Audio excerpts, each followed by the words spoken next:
Describing Ocmulgee and how special it is very hard to do in a sentence. It's a very, very, very peaceful place.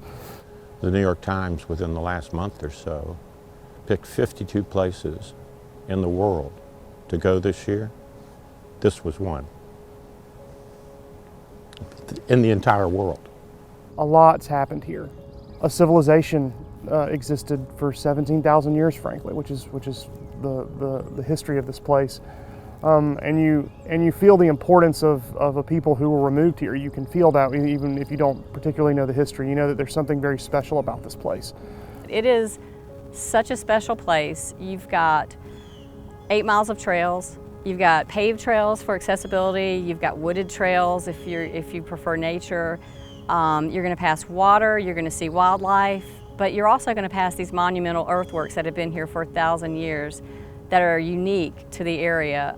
The Earth Lodge, where you can go inside and see the council house, original floor in exquisite shape, preserved all this time.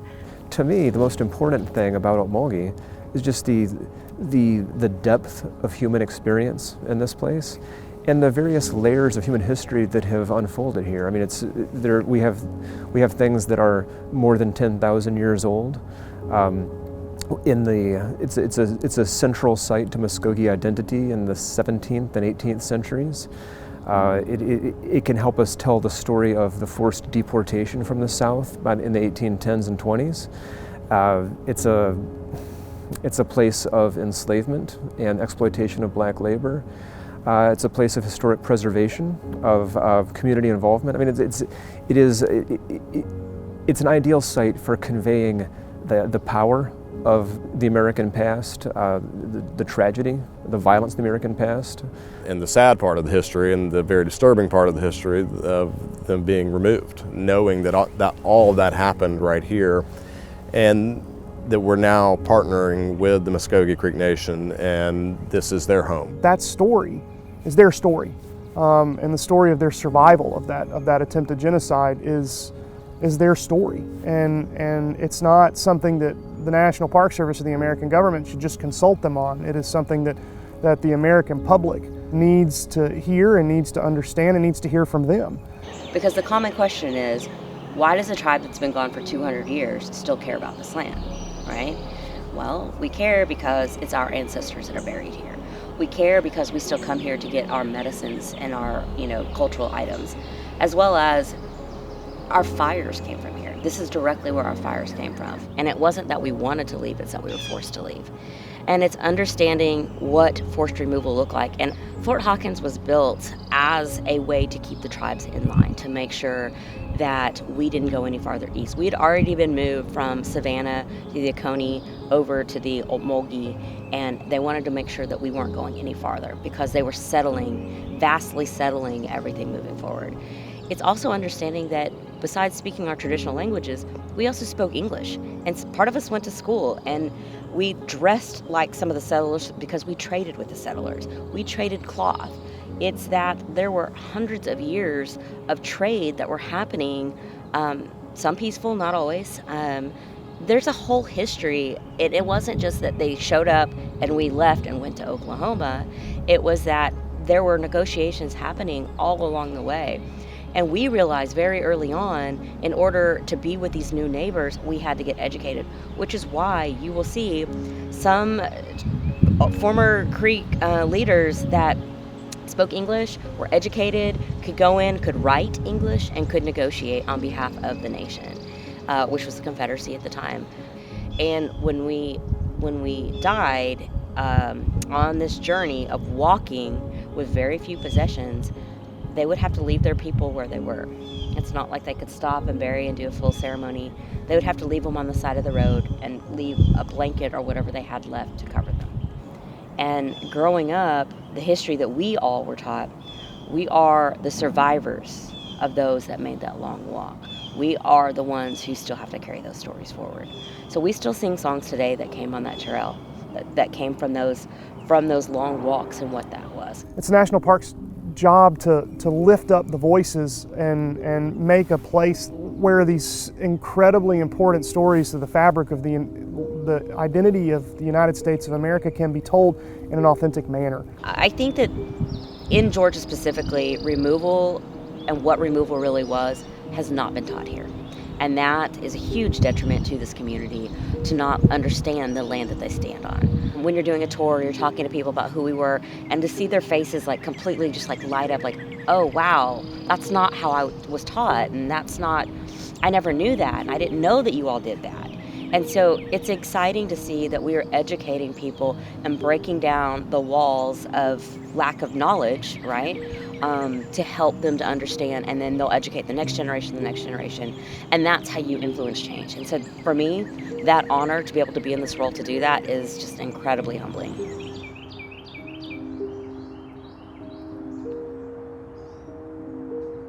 We are on the Ocmulgee River, and in particular we're on the fall line.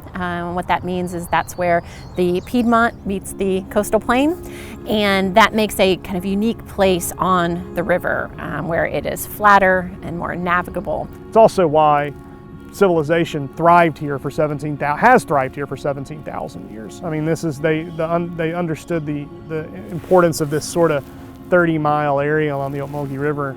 Biologically, it also makes the place a pretty unique, interesting place.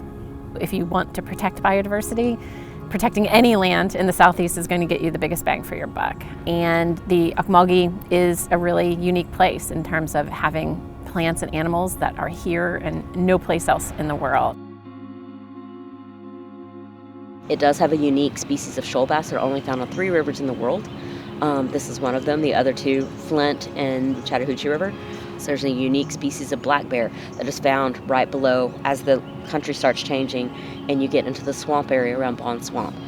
But what I wanted to do was try to put into words the really good natural experience that I had here, the migrating hawks in the fall that I listened to, the wood storks who came through, the animal life that's here year round, the white-tailed deer, the otters down at the river that you can see if you sit still for a very long time down at the end of the Opalofa Trail. So one of the species that I love talking about is the robust red horse sucker. It is a type of fish that is found in the Ocmulgee, particularly along this stretch from Macon to Hawkinsville. And it was a species of fish that we actually thought was endangered, that we hadn't seen it for many, many years. But it was essentially rediscovered in the Ocmulgee Basin, and it is breeding here. And so it is one of those unique species. It is only found in, it is probably one of the most endangered fish species in the United States. So of course there's many different species that are native here, but I think one that I would highlight is river cane. So it is actually a native bamboo here. And in the southeast, if we look at historic descriptions of the area, people would describe these cane breaks, and that was just simply areas that were just swaths of this river cane. And it's incredibly important to all kinds of species, particularly birds. The flora and the fauna in this region are incredible, and we want people to have those trails to get out, to safely walk around, to not damage anything, to be able to hunt and fish and just enjoy the landscape. And so the preserve component will allow for a lot of the areas down this corridor, and a lot of my dear friends, they love to hunt and fish there, and it will not only will it be allowed, it will be protected the way the park is protected, meaning it'll be public. And so people that are into the hunting and fishing, they will be able to use it. Their kids will be able to go there, their grandkids will be able to go there, and it won't be private property that's privately leased. So it'll be more access to hunting and fishing for everyone.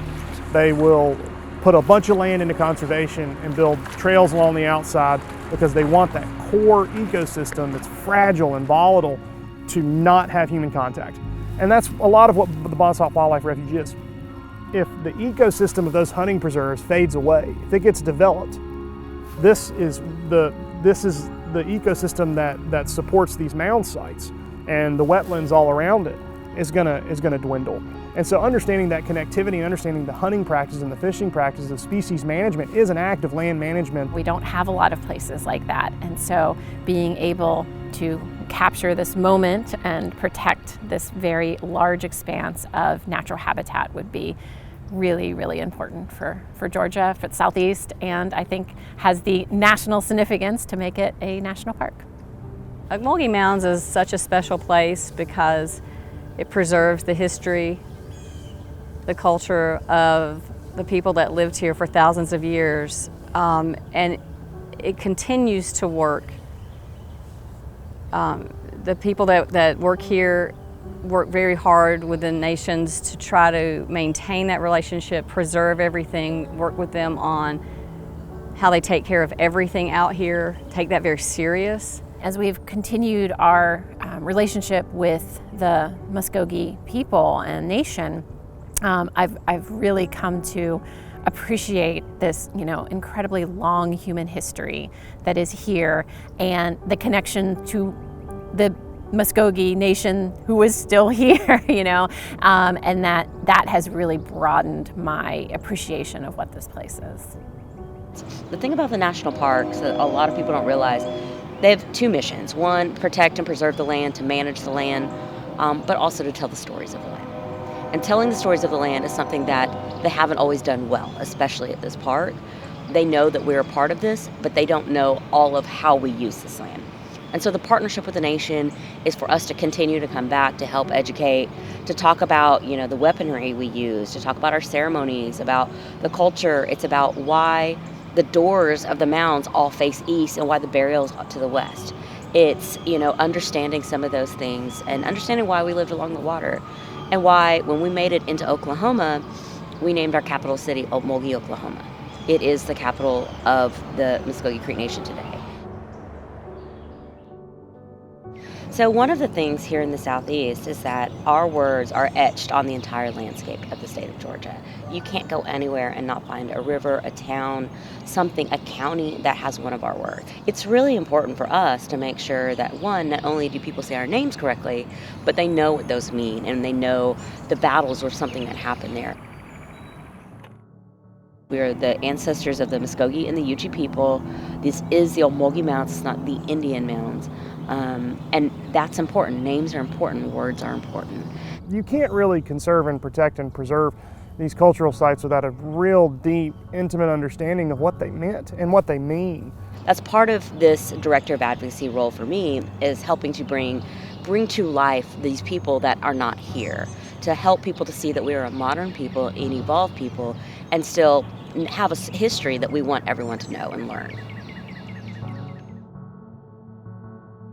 In February of this year, we raised the Muscogee Creek Nation's flag over City Hall.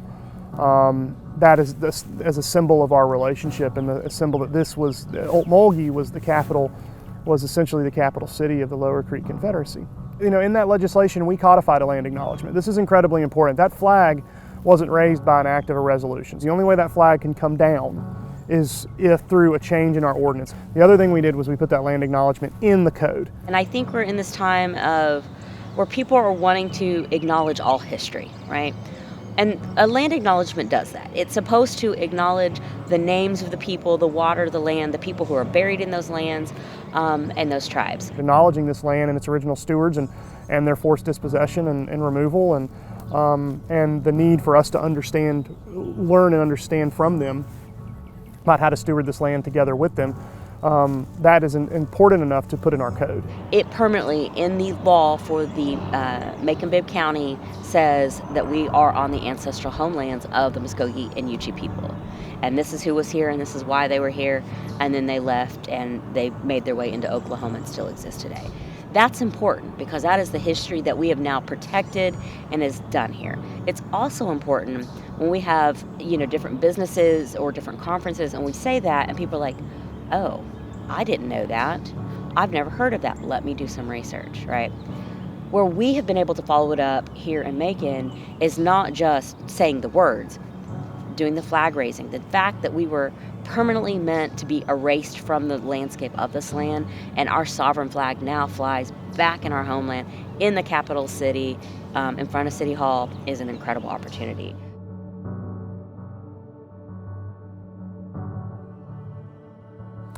Well, the park was created back in the 1930s. To be frank, it's difficult to get Ocmulgee off the ground in the 1930s. The federal government is not in the business of acquiring a lot of new land in the 1930s that they have to pay for. It's the height of the Great Depression. So community leaders actually pool together their resources and buy up the land and then turn it over to the federal government. And then it becomes Ocmulgee National Monument in 1936. I think people think of a national park as like the Grand Canyon, which is magnificent. I've been there and it's worthy of being a national park. It's amazing, but I think they think that's what you need to see when you go to a national park. That's changing, and not just with Ocmulgee, but with other parks. They're looking at major milestones in history that these places need to be preserved, and they are magnificent. This was so much bigger than this Earth Lodge. You know, we look at this tiny, what we thought, we meaning me, I'm sure archaeologists knew better, but tiny village, and we learned, no, it wasn't a tiny, it was huge. And then it spread all the way through, up and down the river, so it's very significant. And it's significant that it was preserved as much as it was, even with the things that weren't preserved. It's significant that it started with 3 local, grassroots, local citizens that just got tired of seeing people running around on the mounds, and they just started a fight to make this become a park. And that was a long time ago and still happening, and you've still got your grassroots people that are working very, very hard, and they're doing an amazing job.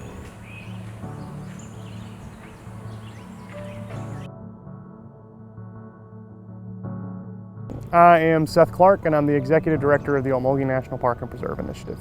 And this is the most modern iteration of pushing to make a national park and preserve out of the ecosystem that makes up the National Historical Park and the cultural sites in it. So the national park system is, I think, as Ken Burns said, America's greatest idea. And I agree with that.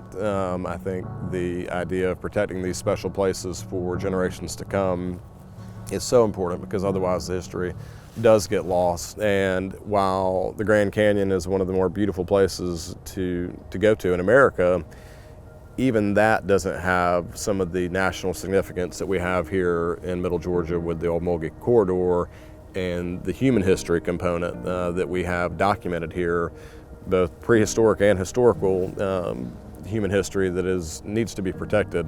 And for the last 3 years, the National Park Study has studied whether they should be included into this grander national park. And all of the components that the National Park Service cares about, this place meets on every level, and some exceeding, again, some of the more iconic parks that we have in the country. And so exposing that and letting America know is very important, and that's why we've been working at it for so long. Even though we cannot come backwards because life only goes one direction, we can still make sure that our people are protected and taken care of. And we want to make sure the bones and the artifacts and the remains are not dug up, and that people are saying our names right. When you go through this process of becoming a full-fledged national park, what you are saying is that this is a place of national significance.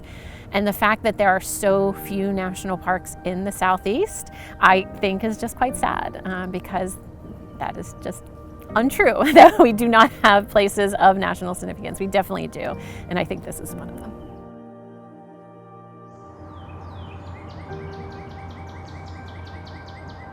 We are seeking co-management. Co-management is really huge in that you talk about the preservation and protection of the land. You talk about the land management, which means invasive species. So co-management is different than consultation. Co-management puts us at the seat of the table, and that we are equal partners with all of our partners, National Park, National Wildlife Refuge, any of those agencies that have a piece of the Ocmulgee corridor. We are a part of that. So, as far as I'm concerned, from where I sit, the future of Ocmulgee Mounds National Historical Park is really bright. I think it can serve as a model for indigenous nations and federal institutions moving forward. So I'm excited for more of what this opportunity can do, what this park does, the people it draws in, and we're just going to see what happens from here. If you're an outdoors person, it's going to be great for you. If you're a history person, it's going to be great for you. If you're indigenous, it's going to be great for you. So it's a win all the way around, and Macon will benefit from the tourism dollars as well. And the park will, our revenue will go up from visitation, so we'll be able to have more and more programs. There are a whole bunch of people, me being one, my wife being another, who are wed to this park. It is one of the most visited places in Macon for a reason, because so many people outside of Macon recognize what is special here. And so hopefully more and more people will recognize that it's a special place. To me, the most important thing is more and more people will be exposed and understand the history that we have here. What happens a lot in the state of Georgia, because of the absence of federally recognized tribes, people see us as prehistoric creatures, right? We're the dinosaurs. They don't realize that we are connected to a modern people, that we are still a people. And so bringing those voices together in a tribal, non-tribal partnership is incredible. This land is not just our story to tell, but it's everyone that's walked this land. And that's what this partnership is about. It's protecting it so all of those stories can be told. History matters because it's who we are. You know, we use the past to understand where we came from. And you can slice the we in a lot of different ways. Is it we as Middle Georgians? Is it we as Maconites? Is it we as students in my class? You know, it helps us to understand who we are as a people, as a nation,